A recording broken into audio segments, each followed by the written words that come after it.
Namaskar and welcome to Ekaksha. My name is Zepolindas and today we are going to discuss chapter number 8 of your English textbook, that is I Love My Country. So, we all love our country, isn't it? And we all know that India got its freedom in the year 1947 due to the sacrifices of numerous freedom fighters. Today, in this chapter, we are going to discuss about one such freedom fighter from Assam. Her name is Bhogeshwari Phukononi. And in this chapter, we are going to learn about her early life and how she has contributed towards this struggle for India's freedom. So, without much delay, let's start the chapter. In the very beginning of your chapter, there is an activity for you. See what it has written. You have probably heard or read about people who took part in the freedom movement of India. Look at the pictures of the people below and say what is common among them. Arrange the letters to find out the answer.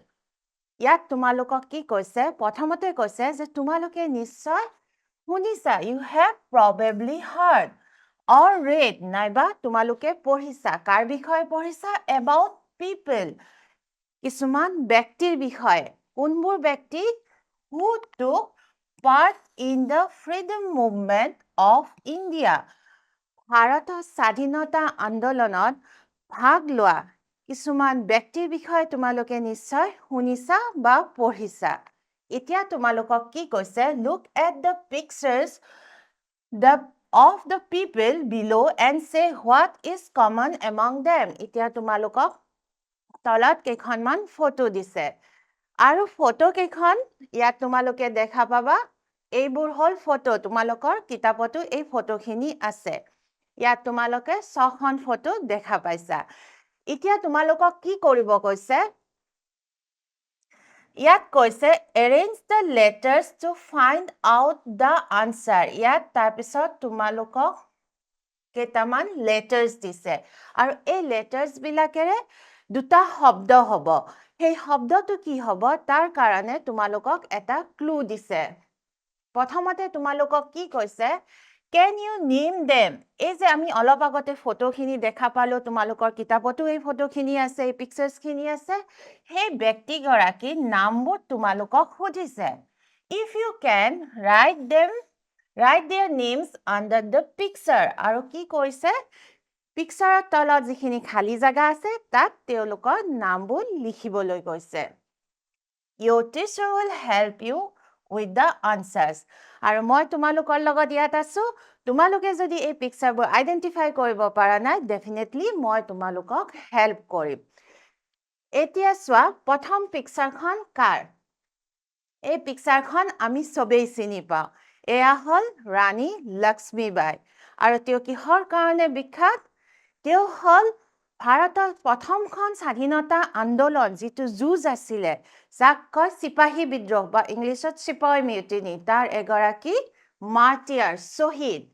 আৰু 2 number ফটোখন তোমালোকে সকলোৱে চিনি পাইছা yes he is the father of our nation Mahatma Gandhi his full name is Mohandas Karamchand Gandhi very good now look at the third picture we all know him he is Netaji Subhash Chandra Bose Azad Hind Faujar তেওঁ আছিল leader আৰু তেওঁ এজন স্বাধীনতা সংগ্ৰামী আছিল আৰু তেওঁ যথেষ্ট অৱদান ভাৰতীয় স্বাধীনতা সংগ্ৰামত আছিল ইয়াৰ পিছৰ পিকচাৰখন আমি চাওঁ সকলোৱে চিনি পাওঁ আৰু তোমালোকে লৰা ছোৱালী বিলাকে এওক কি বুলি মাতা yes চাচা নেহেৰু তেওঁ কোন হয় very good তেওঁ ইন্ডিপেন্ডেন্ট ইণ্ডিয়াৰ তেওঁ প্ৰথম প্ৰাইম মিনিষ্টাৰ আছিল আৰু তেওঁৰ সম্পূৰ্ণ নাম হল জৱাহৰলাল নেহেৰু very good এতিয়া এইখন ফটোলৈ মন কৰা তোমালোকে চিনিব পাৰিছানে তোমালোকক এটা মই ক্লু দিছো he is the iron man of India তেওঁক আইৰন ম্যান ইণ্ডিয়াৰ লৌহ পুৰুষ বুলি কোৱা হয় আৰু তেওঁৰ নামটো হ'ল চৰ্দাৰ বল্লভভাই পেটেল আৰু তেওঁ ইণ্ডিয়াৰ ডেপুটি PM আছিলে আৰু এজন freedom fighter last picture he is from Assam চিনি পাইছানে Yes, he is Gopinath Bordoloi, the first CM of independent Assam. Very good. এতিয়া তোমালোকক এটা প্ৰশ্ন সুধিছিলে এই মানুহখিনি এই পিকচাৰত থকা মানুহখিনিৰ মাজত এটা কমন লিংক আছে if you can identify that link তেনেহ'লে তোমালোকক প্ৰথমে যিটো জাম্বল ৱৰ্ড দিছিলে সেই ৱৰ্ডটো তোমালোকে ফৰ্ম কৰিব পাৰিবা এই লিংকটো কি যে তেওঁলোক আটাইকেইজন কি আছিলে ভাৰতৰ স্বাধীনতা সংগ্ৰামী ফ্ৰীডম ফাইটাৰ্ছ চ' ইয়াত আমি যিটো শব্দ দেখিছো সেই শব্দটো হ'ল ফ্ৰীডম ফাইটাৰ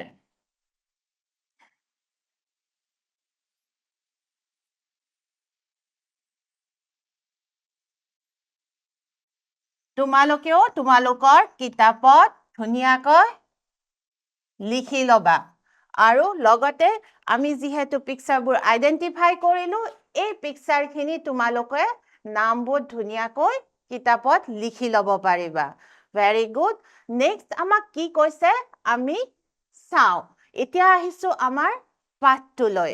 পাঠটোত আমি অলপ আগতে মই কৈছিলো আজিৰ পাঠটোতো আমি এনেকুৱা এজন বা এনেকুৱা এগৰাকী ফ্ৰীডম ফাইটাৰৰ বিষয়ে পঢ়িবলৈ পাম আৰু তেওঁ অসমৰ এগৰাকী ফ্ৰীডম ফাইটাৰ আৰু তেওঁৰ নাম আছিলে ভোগেশ্বৰী ফুকননী এতিয়া চোৱা at the very beginning of your chapter two children are they are talking কি কৈছে চোৱা প্ৰথমতে কি কৈছে Ananta Do you know who Bhogeshwari Fukanani was? Anantai Priyak সুধিছে Do you know who Bhogeshwari Fukanani was? Bhogeshwari Fukanani no কোন আছিল তুমি গম পোৱা নে প্ৰিয়াই কি ৰিপ্লাই দিছে I have heard her name but there is very little I know about her তে প্ৰিয়াই ভোগেশ্বৰী ফুকননীৰ নাম শুনিছে কিন্তু ভোগেশ্বৰী ফুকননী নো কোন তাৰ বিষয়ে প্ৰিয়াই খুব কম জানে Ananta, let's read about her then. Ita Ananta kale ja ahasun tenehole ami teo bishoy okoman porhu. Bhogeshwari Fukanani was a freedom fighter. Freedom fighter. Teo asile egoraki mukti jujaru. Ji mukti jujaru ba freedom fighter kak koy june bharator আমি সেই গৰাকী ব্যক্তিক কম যিজনে ভাৰতৰ স্বাধীনতা সংগ্ৰামত অৱদান জগাইছিল ভাৰতৰ স্বাধীনতাৰ হকে তেওঁলোকে যুঁজ দিছিল আৰু ভোগেশ্বৰী ফুকননী আছিল তেনেকুৱা এগৰাকী ফ্ৰীডম ফাইটাৰ আৰু তেওঁ ক'ত বিলং কৰিছিলে she belongs to Assam our own state who was born in a noble Ahom family of Nagaon এতিয়া ভোগেশ্বৰী ফুকননীৰ জন্ম ক'ত হৈছিলে নগাঁও জিলাত আৰু এখন সম্ভ্ৰান্ত আহোম পৰিয়ালত তেওঁ জন্মগ্ৰহণ কৰিছিলে her parents were Atmaram Borgohai and Nileshwari ইয়াত আমি তেওঁৰ পেৰেণ্টছ তেওঁৰ পিতৃ মাতৃৰ নাম আমি ইয়াত পাইছো পেৰেণ্টছ মানে মা দেউতা বা পিতৃ মাতৃ তেওঁৰ পিতৃৰ নাম আছিলে Atmaram Borgohai আৰু মাকৰ নাম আছিলে Nileshwari She married Bhogeshwar Fukan and they had 6 sons and 2 daughters. এতিয়া ভোগেশ্বৰী ফুকননীৰ বিয়া কাৰ লগত হৈছিলে ভোগেশ্বৰ ফুকনৰ লগত আৰু তেওঁৰ কেইটা 6জন ল'ৰা আৰু দুগৰাকী তেওঁৰ জীয়ৰী আছিলে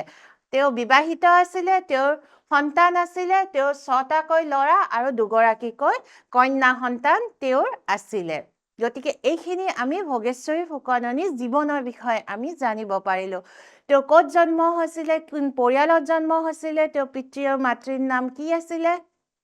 তেওঁৰ স্বামীৰ নাম কি আছিলে আৰু তেওঁৰ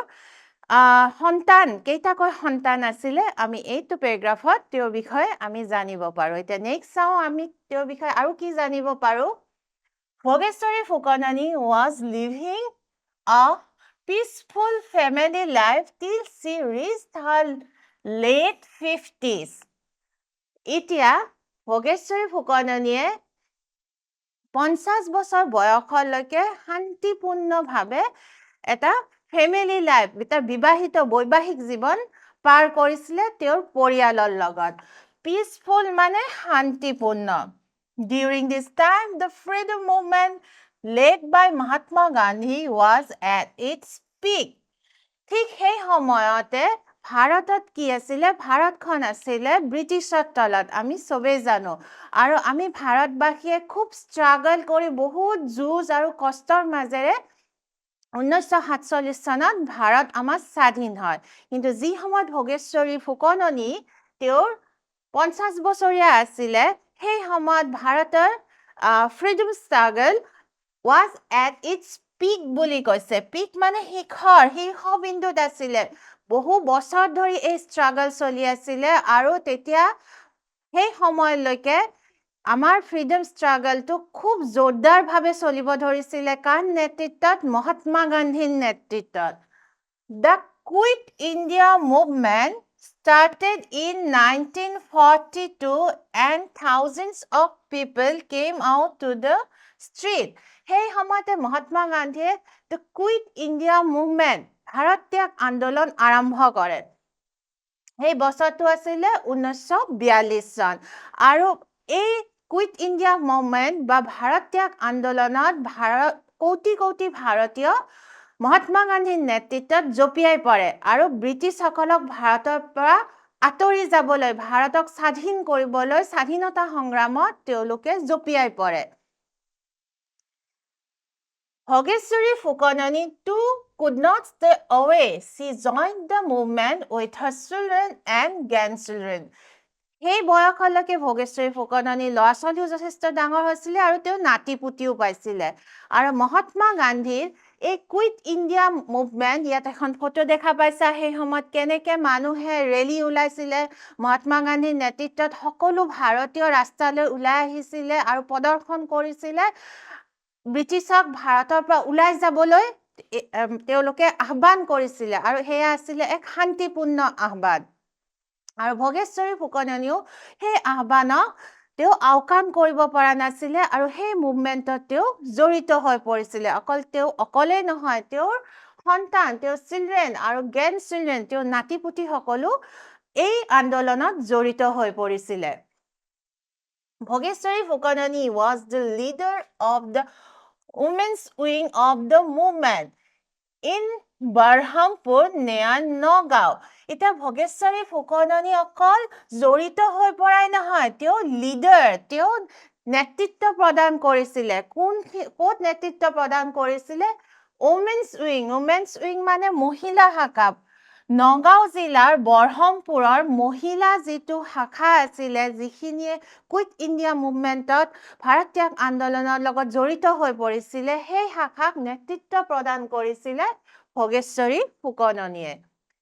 She was so inspiring that more and more people joined the movement eagerly. আৰু তেওঁ নেতৃত্ব প্ৰদানত তেওঁ ইমানেই সুন্দৰকৈ নেতৃত্ব প্ৰদান কৰিছিলে, তেওঁ ইমান ইনস্পায়াৰিং আছিলে, মানুহক ইমানেই তেওঁ উৎসাহিত কৰিব পাৰিছিলে ভাৰত ত্যাগ আন্দোলনত জড়িত হোৱাৰ কাৰণে, যে বহুত মানুহ পৰ্যায়ক্ৰমে এই আন্দোলনত জড়িত হৈ পৰিছিলে। তাৰ মানে ভোগেশ্বৰী ফুকননীৰ নেতৃত্বসুলভ সকলো গুণেই তেওঁৰ আছিলে, তেওঁ মানুহক ইনস্পায়াৰ কৰিব পাৰিছিলে।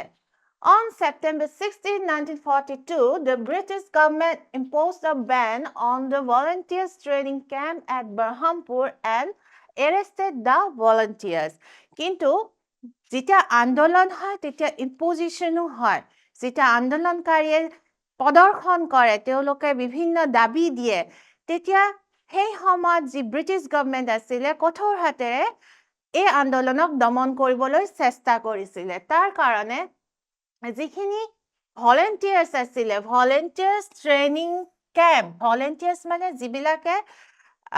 স্ব-ইচ্ছাৰে ইয়াত আগবাঢ়ি আহিছিলে, স্বেচ্ছাসেৱক আছিলে, এই স্বেচ্ছাসেৱকসকলক ট্ৰেইনিং দিব লগা হৈছিলে। তাৰ কাৰণে ট্ৰেইনিং কেম্প আছিলে বৰহমপুৰত। এই ট্ৰেইনিং কেম্পত কি হৈছিলে September 16 1942 ব্ৰিটিছ গভৰ্ণমেণ্টে কি কৰিছিলে ইম্পোষ্ট মানে জাপি দিয়া কি জাপি দিছিলে বেন মানে নিষিদ্ধ কৰা তেওঁলোকে এই ভলেন্টিয়াৰ্স ট্ৰেইনিং কেম্পটো বেন কৰিছিলে নিষিদ্ধ কৰিছিলে ইলিগেল বুলি কৈছিলে আৰু কৈছিলে যে এই ট্ৰেইনিং কেম্পটো বন্ধ হ'ব লাগে এইটো ইলিগেল হয় ইয়াতে যিখিনি ট্ৰেইনিং দিয়া হয় ইয়াত পিপল মানুহক উৎসাহিত কৰা হয় ভলেন্টিয়াৰ্সকলক উৎসাহিত কৰা হয় চৰকাৰৰ বিৰুদ্ধে পদক্ষেপ ল'বলৈ গতিকে যিটো কাম চৰকাৰৰ বিৰুদ্ধে হ'ব সেইটো ইলিগেল আইনীভাৱে সেইটো শুদ্ধ নহয় আৰু তাক বেন কৰা হৈছিলে নিষিদ্ধ কৰা হৈছিলে তাৰপিছত কি হৈছে in protest against this action a public rally was organized at Berhampur on September 18 1942 এই যে volunteers training camp to ban কৰিলে তাক protest কৰিবৰ কাৰণে এটা কি কৰা হৈছিলে protest means প্ৰতিবাদ কৰিবৰ কাৰণে কাৰণ আমাৰ যিখিনি ভাৰতীয় আছিলে সেই ভাৰতীয়খিনি ব্ৰিটিছৰ এই আইন বা এই বেনটো মানি লোৱা নাছিলে তেওঁলোকে প্ৰটেষ্ট কৰিছিলে প্ৰতিবাদ কৰিছিলে আৰু প্ৰতিবাদ কৰিবৰ কাৰণে তেওঁলোকে এটা ৰেলী মিন্স এটা সমদল এয়া চোৱা যেতিয়া বহুত মানুহ একেলগে কিবা এটা ডিমান্ড কৰি একেলগে মাতি প্ৰতিবাদ কৰি ওলাই আহে ৰাস্তালৈ সেইটো হ'ল এটা সমদল বা এটা ৰেলী তেনেকুৱা এটা ৰেলী অৰ্গেনাইজ কৰিছিলে September 18 1942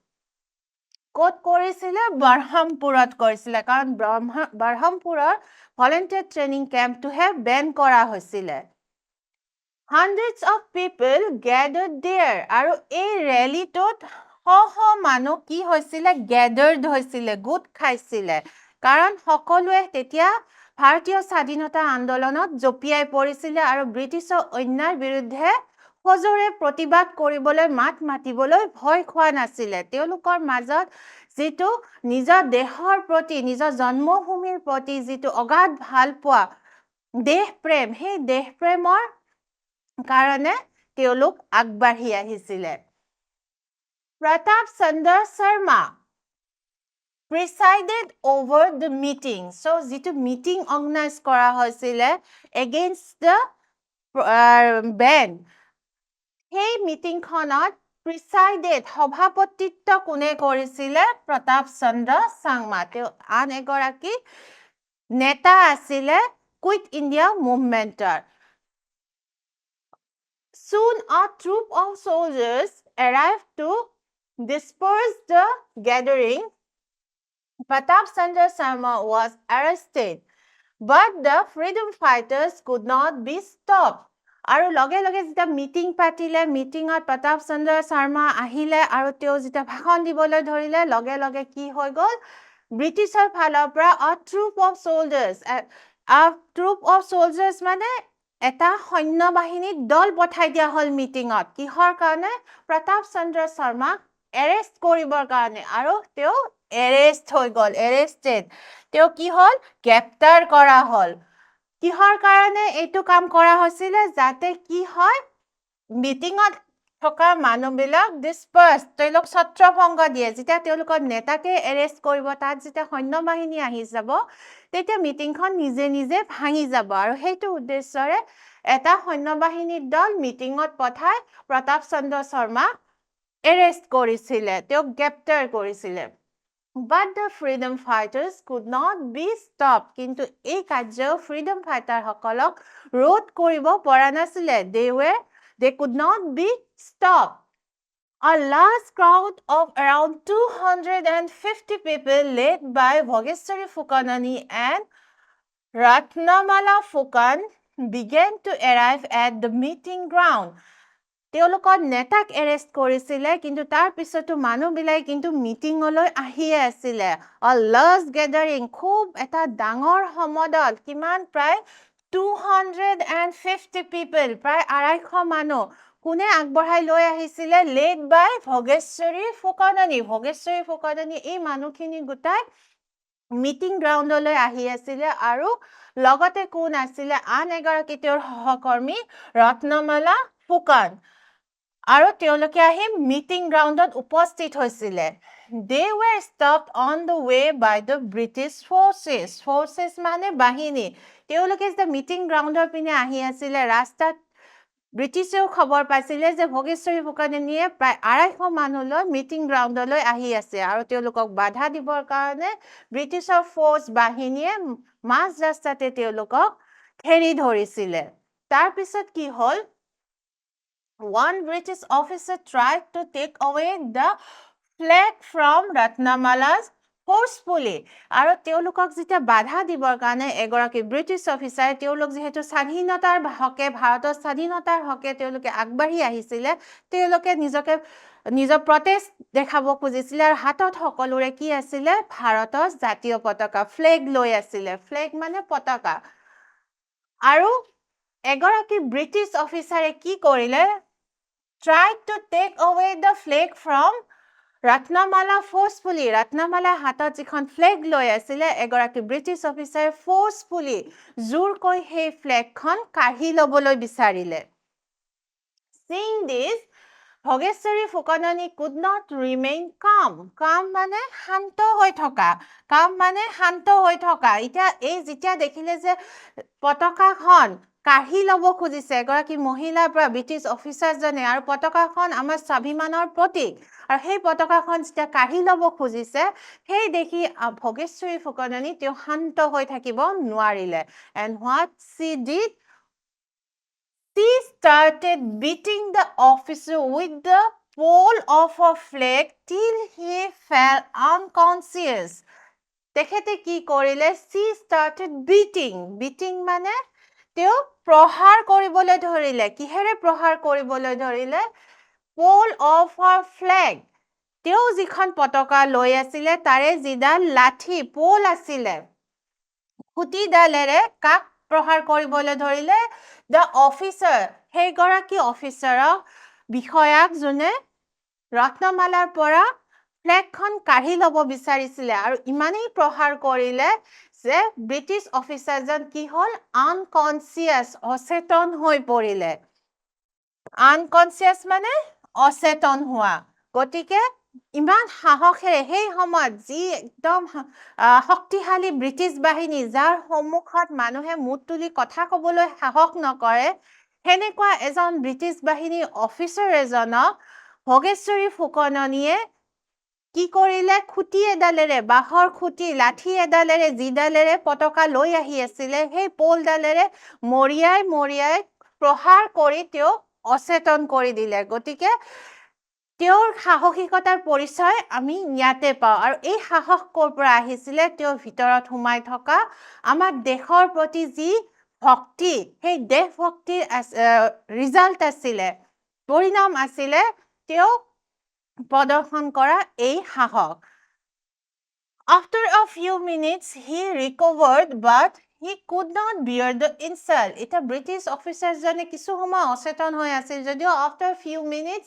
he recovered তেওঁ কি হৈ গ'ল পুনৰ সুস্থ হৈ উঠিলে কিন্তু সুস্থ হৈ উঠিলেও তেওঁ এগৰাকী ভাৰতীয় মহিলাৰ প্ৰহাৰত যে অচেতন হৈ পৰিল তেওঁৰ কাৰণে এইটো এটা চৰম অপমানৰ কথা আছিলে এইটো যে ইনচাল্ট মানে অপমান এই অপমান তেওঁ বিয়েৰ সহ্য কৰিব পৰা নাছিলে আৰু তেওঁ কি কৰিলে so in anger he took out his pistol and shot at Bhogeshwari Fukonani from a close range so তেওঁ কি কৰিলে ভোগেশ্বৰী ফুকননীক লগত লৈ থকা পিষ্টলটো উলাই খুব ওচৰৰ পৰা শৰ্ট ৰেঞ্জ মানে খুব ওচৰৰ পৰা গুলিয়াই তেওঁ ভোগেশ্বৰী ফুকননী পিনে গুলি চলাই দিলে আৰু তাৰ পিছত কি হ'ল Bhogeswari Phukanani fell on Ratnamala's lap and became unconscious গুলিবিদ্ধ হোৱাৰ পিছত ভোগেশ্বৰী ফুকননী কি হ'ল ৰত্নমালা তেওঁ সহকৰ্মী ৰত্নমালা লেপ মানে কোলাত বাগৰি পৰিলে লেপ মানে কোলা 2 days later on September 20, 1942 she breathed her last at her own house. So, তেওঁ দুদিন পিছত তেওঁ নিজৰ বাসভৱনত দিনটো আছিলে ছেপ্টেম্বৰ 20, 1942 নিজৰ বাসভৱনত তেওঁ শেষ নিশ্বাস ত্যাগ কৰে She died a martyr's death lying down on her life for her country's freedom so তেওঁ যে মৃত্যুবৰণ কৰিছে তেওঁ এজন সাধাৰণ মানুহৰ নিচিনা মৃত্যুবৰণ কৰা নাই She died a martyr's death martyr মানে শহীদ এজনৰ শহীদৰ মৃত্যু তেওঁ আকোৱালি লৈছে She died for a cause She died for India's freedom আজি যে আমি এই মুকলি ভাৰতত স্বাধীনভাৱে জীয়াই থাকিব পাৰিছো তাৰ কাৰণ হ'ল ভোগেশ্বৰী ফুকননীৰ নিচিনা এনেকুৱা অসংখ্য স্বাধীনতা সংগ্ৰামী বলিদান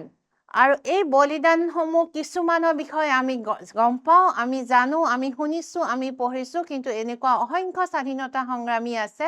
যাৰ বলিদানৰ বিষয়ে হয়তো ইতিহাসে লিখিয়ে থৈ নগল কিন্তু আজি আমি তেওঁলোকৰ এই বলিদানৰ ফলত আজি এই স্বাধীন ভাৰতত আমি জীয়াই থাকিব পাৰিছো আৰু আমি আমাৰ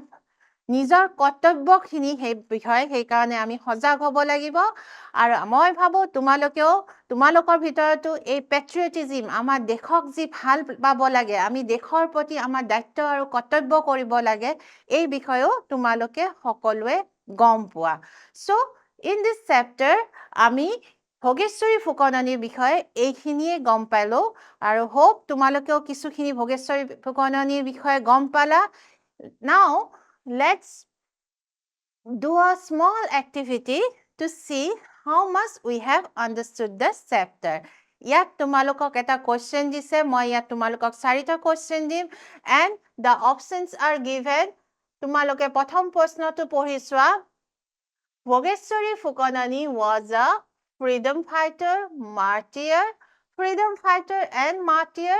volunteer. তেওঁ কোন আছিলে তেওঁ ফ্ৰীডম ফাইটাৰো আছিলে তেওঁ মাৰ্টিয়াৰো আছিলে তেওঁ স্বাধীনতা সংগ্ৰামী আছিলে তেওঁ শহীদো আছিলে ফ্ৰীডম ফাইটাৰ এণ্ড মাৰ্টিয়াৰ গতিকে আমাৰ উত্তৰটো হ'ব আনসাৰ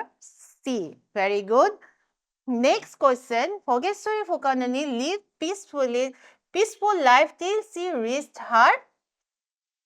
আমি আনসারটো জানো late 50s The Quit India movement started under the leadership of Quit India movement Bharat ত্যাগ আন্দোলন কোনে leadership দিছিলে কোনে আৰম্ভ কৰিছিলে নেতৃত্ব প্ৰদান কোনে কৰিছিলে সি Bhogeswari Phukanani Mahatma Gandhi volunteers of Berhampur Pratap Chandra Sharma of course Mahatma Gandhi Now the last question Bhogeswari Phukanani died on কোনটো ডেটত ভোগেশ্বৰী ফুকননীৰ মৃত্যু হৈছিলে তোমালোকে পঢ়ি চালে গম পাবা it is September 20 1942 2 days after she was killed by the British officer she was shot by the British officer so very good আজি আমাৰ লেসনটো ইয়াতে শেষ হল hope you have learned something about Bhogeshwari Fukanani and enjoyed the class see you again in the next class have a good day thank you